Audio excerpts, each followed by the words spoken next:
बार फिर से उम्मीदें जाग चुकी हैं। उम्मीदें इस बात को लेकर कि जल्द से जल्द जो उनके अपने अंदर फंसे हुए हैं वो बाहर आएंगे, और जो लोग अंदर हैं उनकी तस्वीरें भी हम आपको इस वक्त दिखा रहे हैं।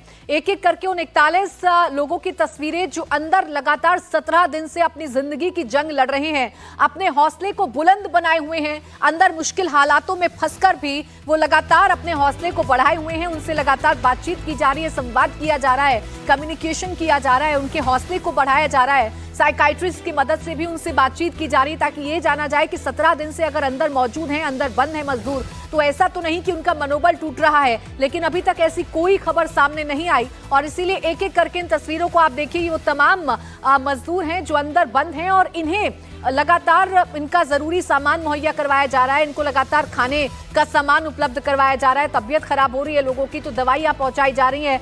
फोन का इंतजाम कर दिया गया है बीएसएनएल की तरफ से। साथ ही साथ ऐसे गेम अंदर पहुंचाए गए हैं, या ऐसे मोबाइल फोन अंदर पहुंचाए गए हैं जिनके जरिए ये गेम खेल सकते हैं, यानी अपना ध्यान भटका सकते हैं। यही वो मजदूर हैं, यही वो चेहरे हैं, एक एक करके आप देख लीजिए, जिन्हें बचाने के लिए बीते 17 दिन से जिंदगी की जंग जारी है, जिन्हें बचाने के लिए लगातार युद्ध स्तर पर रेस्क्यू ऑपरेशन चल रहा है। ये रेस्क्यू ऑपरेशन बिल्कुल भी आसान नहीं।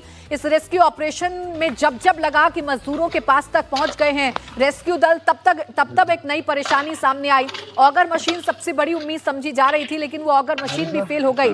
इसके बाद वर्टिकल ड्रिलिंग शुरू की गई, हॉरिजॉन्टल ड्रिलिंग लगातार जारी है। रेड माइनर्स अपना काम लगातार कर रहे हैं, यानी कि मैन्युअली ड्रिलिंग की जा रही है। और आज जाकर ऐसा लग रहा है कि शायद वो उम्मीदें पूरी हो सकती हैं जिन उम्मीदों पर यह पूरा का पूरा रेस्क्यू ऑपरेशन टिका हुआ है। जो परिवारजन उत्तरकाशी की टनल के बाहर मौजूद हैं 41 मजदूरों के, उन्हें भी बैग पैक करने के लिए कहा गया है, सामान पैक करने के लिए कहा गया है। यानी रेस्क्यू टीम को भी ये उम्मीद है कि जल्द ही 41 मजदूरों तक पहुंचा जा सकता है, क्योंकि फिलहाल जो काम है वो हाथों के जरिए किया जा रहा है, यानी कि मैनुअली किया जा रहा है। और मैनुअली काम किया जा रहा है तो सोच समझकर सामने जो भी मलबा आ रहा है उसे हटाया जा रहा है, ताकि ऑपरेशन किसी भी सूरत हाल में फेल ना हो पाए। मनीष प्रसाद मेरे सहयोगी लगातार उस टनल के पास मौजूद हैं, जो एक एक अपडेट हम तक पहुंचा रहे हैं। मनीष, अभी क्या लग रहा है, क्या अंतिम चरण में पहुंच चुका है ये रेस्क्यू ऑपरेशन? हलचल वहां पर जो बढ़ी हुई है वो किस तरफ इशारा कर रही है मनीष?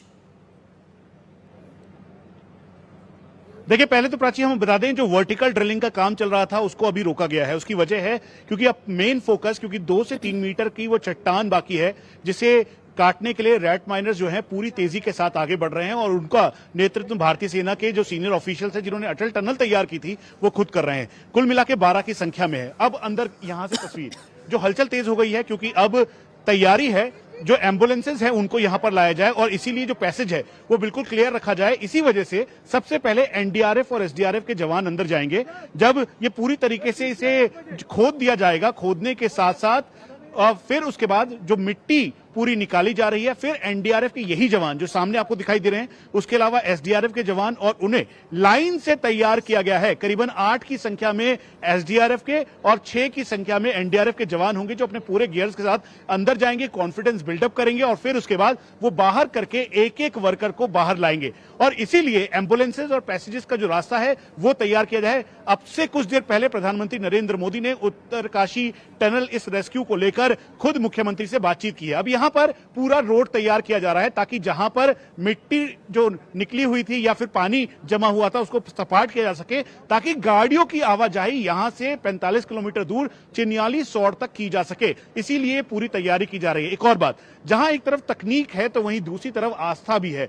तो वहां ऊपर जो आप देखेंगे तो वहां पर पूजा पाठ किया जा रहा है यहां के स्थानीय लोगों के द्वारा, ताकि जल्द से जल्द ये सभी 41 जिंदगियां जो पिछले 17 दिन से अंदर हैं वो बाहर निकल सके। इसीलिए ध्वज लगाया जा रहा है। यहाँ के जो यहाँ के स्थानीय भगवान जिन्हें माना जाता है, देवता माना जाता है, उनका ध्वज है। तो ये इस समय की स्थिति है जहां पर पूरी तरह से तेज ऑपरेशन चल रहा है। अब हम आपको पूरे चारों तरफ की तस्वीरें दिखाएं। जो परिवार के लोग हैं उनका ये कहना है कि हमें औपचारिक तौर पर पहली बार ये कहा गया है कि अपना सामान तैयार रखें, अपना जो सामान के साथ यहां से चिन्याली सौड़ ले जाएंगे। अगर किसी की तबियत ज्यादा खराब है तो तब उसके बाद एयरलिफ्ट यहां से करेंगे, वो भी चिन्याली सौड़ से सीधा ऋषिकेश के लिए, फिर यहां का जो पास में हेलीपैड तैयार किया गया है वहां से सीधा ऋषिकेश एम्स के लिए। लेकिन यहां पर तैयारी आप देख लीजिए कि एनडीआरएफ ने एक बार फिर से रोप इन कर लिया है, ठीक तैयारी कर ली है, रोप रस्सियां बांध ली हैं। उसके अलावा जो सिलेंडर्स हैं, ऑक्सीजन सिलेंडर्स, वो उनके पास है। उसके अलावा जो शिन पैड उन्होंने पहना है, लाइट टॉर्च उनके पास दिखाई दे रही है।